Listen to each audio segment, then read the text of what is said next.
بسم اللہ الرحمن الرحیم۔ السلام علیکم۔ اردو مورل سٹوریز میں آپ سب دوستوں کو خوش آمدید۔ بھائی، آپ نے مجھے بلایا؟ عبداللہ نے کمرے میں داخل ہوتے ہوئے کہا۔ ہاں، آؤ بیٹھو، حیدر نے ایک کرسی کی طرف اشارہ کرتے ہوئے جواب دیا۔ جی بھائی، جب تم تنہا تھے تو تمہارا کھانا پینا تمہاری بابی کے ذمہ تھا۔ کیا میں پوچھ سکتا ہوں کہ اس نے اپنی ذمہ داری میں کوئی کوتاہی تو نہیں کی؟ بھیا، آپ کیسی باتیں کر رہے ہیں؟ انہوں نے کبھی مجھے اپنا دیور نہیں سمجھا، ہمیشہ میرا خیال چھوٹے بھائیوں کی طرح رکھا ہے۔ انہوں نے اپنی ذمہ داری بڑی محبت اور خلوص سے نبھائی ہے۔ اب جب کہ ہم نے تمہاری شادی کر دی ہے تو تمہارے کھانے پینے کا کوئی مسئلہ نہیں رہا۔ اس لیے اس بار جب گندم کی فصل تیار ہو جائے گی تو تم اپنا حصہ لے کر الگ ہو جانا۔ یہ آپ کیا کہہ رہے ہیں؟ عبداللہ حیرت سے چلا اٹھا۔ میں وہی کہہ رہا ہوں جو مناسب ہے۔ اب تم ضد مت کرنا اور نہ ہی اس معاملے میں بحث کرنا۔ سمجھ لو یہ میرا فیصلہ ہے جو تمہیں ماننا ہے۔ حیدر نے لگتا تھا سب کچھ پہلے سے ہی طے کر رکھا ہے، اس لیے تو اس نے عبداللہ کو دو ٹوک فیصلہ سنا کر بات ختم کر دی۔ عبداللہ کچھ کہنے کے لیے پر تول ہی رہا تھا کہ حیدر نے ہاتھ اٹھا کر اسے منع کر دیا۔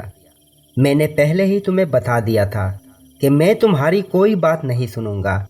جو میں نے کہہ دیا ہے سو کہہ دیا ہے۔ عبداللہ کو اپنے بھائی کی بات مجبوراً ماننا پڑی کیونکہ یہ اس کے بڑے بھائی کا حکم تھا۔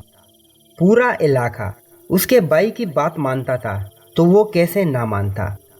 حیدر نے اپنے چھوٹے بھائی کو آدھا گھر بانٹ دیا۔ فصل تو پکنے پر ہی بانٹی جانا تھی، اس کے علاوہ جو کچھ بھی تھا انہوں نے آپس میں تقسیم کر لیا۔ حیدر نے پوری کوشش کی کہ اس کے چھوٹے بھائی کے ساتھ زیادتی نہ ہو۔ اب وہ دونوں فصل تیار ہونے کا انتظار کرنے لگے۔ حیدر اور عبداللہ کو باپ کی طرف سے بہت سی زمین ملی تھی۔ حیدر بڑا بھائی تھا، اس کی عقل مندی کی ہر کوئی تعریف کرتا تھا۔ وہ جس گاؤں میں رہتے تھے، نہ صرف وہ گاؤں بلکہ ارد گرد کے دیہاتوں میں بھی جب کوئی مسئلہ پیش آتا تو اسے بلایا جاتا۔ حیدر ان کے مسائل حل کرنے میں ان کی مدد کرتا تھا، اس لیے ہر آدمی اس کی عزت کرتا تھا۔ عبداللہ نوجوان اور صحت مند تھا۔ وہ اپنی زمینیں خود کاشت کرتا تھا، خوب محنت کرتا، فصلیں بھی خوب ہوتیں۔ ان کی گزر بسر بہت اچھے طریقے سے ہو رہی تھی۔ دونوں بھائی اپنے اپنے کام کو دیانتداری سے سر انجام دے رہے تھے۔ پورا خاندان بڑی محبت سے مل جل کر رہ رہا تھا۔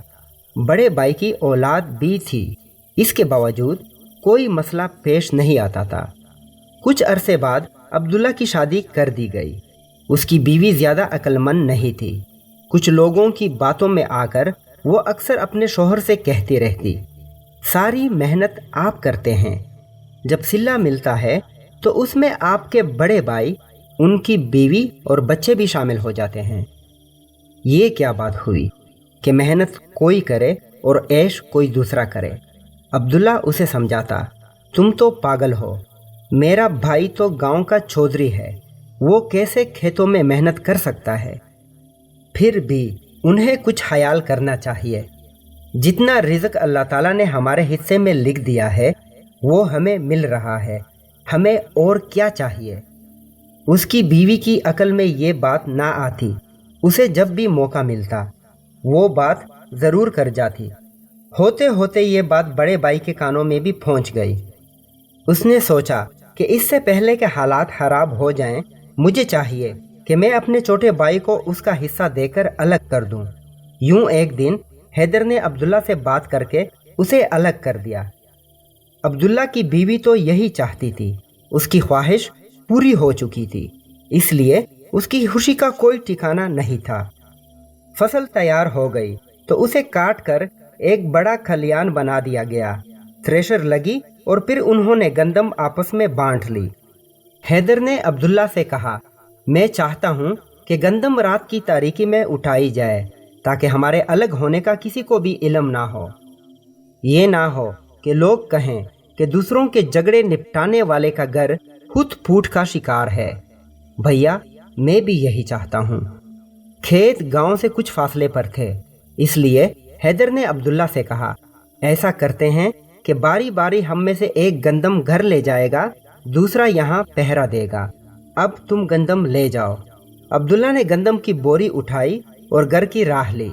جب وہ نظروں سے اوجھل ہوا تو حیدر دل میں سوچنے لگا، میرا چھوٹا بھائی میری ایک عرصے سے خدمت کر رہا ہے، یہ فصل بھی اس کی محنت کی وجہ سے اتنی اچھی ہوئی ہے۔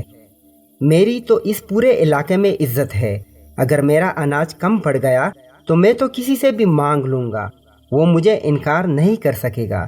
اگر خدا نہ خواستہ میرے چھوٹے بھائی پر ایسا کوئی مشکل وقت آ پڑا تو وہ بیچارہ کیا کرے گا؟ اسے تو سودے بازی کا کچھ پتہ نہیں۔ میں ایسا کرتا ہوں کہ اپنے حصے میں سے کچھ اناج اس کے حصے میں ملا دیتا ہوں تاکہ اسے کسی مشکل کا سامنا نہ کرنا پڑے۔ یہ سوچ کر اس نے اپنے حصے میں سے کچھ اناج اپنے بھائی کے اناج میں ملا دیا۔ اتنے میں عبداللہ واپس آ گیا۔ حیدر نے کہا، اب تم یہاں بیٹھو، میں اپنا حصہ گھر پہنچا آؤں۔ حیدر نے بوری اٹھائی اور گھر کو چل دیا۔ اس کے جانے کے بعد عبداللہ سوچنے لگا، میرا بڑا بھائی علاقے بھر کا چودھری ہے، پھر اس کے بچے بھی ہیں، اگر کسی وقت اس کا اناج کم پڑ گیا تو اسے کسی سے مانگنا پڑے گا، یوں میرے بڑے بھائی کی عزت خاک میں مل جائے گی۔ میرے ساتھ ایسا کچھ ہوا تو میں خود کچھ نہ کچھ کر لوں گا، کیوں نہ میں اپنے حصے کے اناج میں سے کچھ اناج اپنے بڑے بھائی کے حصے میں ملا دوں۔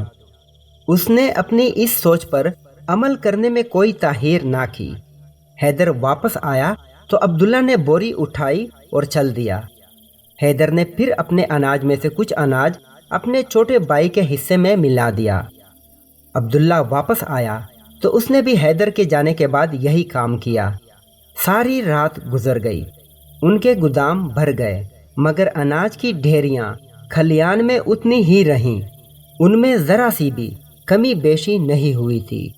حالانکہ ہر بار وہ اپنے حصے سے اناج دوسرے کے حصے میں ملاتے رہے تھے۔ وہ ساری رات اناج ڈھوتے ڈھوتے تھک چکے تھے، لیکن اناج تھا کہ کم ہونے کا نام ہی نہیں لے رہا تھا۔ صبح ہوئی تو وہ دونوں کچھ دیر آرام کرنے کے لیے بیٹھ گئے۔ ابھی انہیں بیٹھے کچھ ہی دیر ہوئی تھی کہ وہاں سے گاؤں کے ایک بزرگ گزرے۔ دونوں بھائیوں کو تھکا دیکھ کر پوچھا، خیر تو ہے کہ اناج نہیں ڈھو رہے ہو؟ ہم تو ساری رات اناج ڈھوتے رہے ہیں، مگر اناج ہے کہ ختم ہونے کا نام ہی نہیں لے رہا۔ اناج اب بھی اتنا ہی ہے جتنا ڈھونے سے پہلے تھا، دونوں بھائیوں نے جواب دیا۔ بزرگ ان کا جواب سن کر کچھ دیر سوچتے رہے، پھر بولے، تم لوگ ایسا کرو کہ جس طرح رات کو اناج ڈھوتے رہے ہو اسی طرح اب میرے سامنے ڈھونا شروع کر دو۔ دونوں بھائیوں نے اسی طرح اناج ڈھونا شروع کر دیا اور ساتھ ساتھ دونوں بھائی ایک دوسرے کے اناج میں اپنے حصے سے کچھ اناج ملاتے رہے۔ بزرگ نے یہ ساری صورتحال دیکھ کر پوچھا، تم دونوں اپنا کچھ حصہ ہر بار ایک دوسرے کی ڈھیری میں کیوں ملاتے ہو؟ دونوں بھائیوں نے قدر حیرت سے اپنی اپنی سوچ سے بزرگ کو آگاہ کیا تو وہ مسکرا کر کہنے لگے، بیٹا، اللہ تعالیٰ نے تمہارے اسی اچھے کام کی وجہ سے تمہارے اناج میں اتنی برکت ڈال دی ہے کہ اگر تم اپنی پوری زندگی بھی یہ اناج ڈھوتے رہو تو یہ ختم نہیں ہوگا۔ دونوں بھائیوں کو جب ایک دوسرے کے خیالات کا علم ہوا تو وہ ایک دوسرے کے گلے لگ گئے۔ انہوں نے الگ نہ ہونے کا فیصلہ کیا۔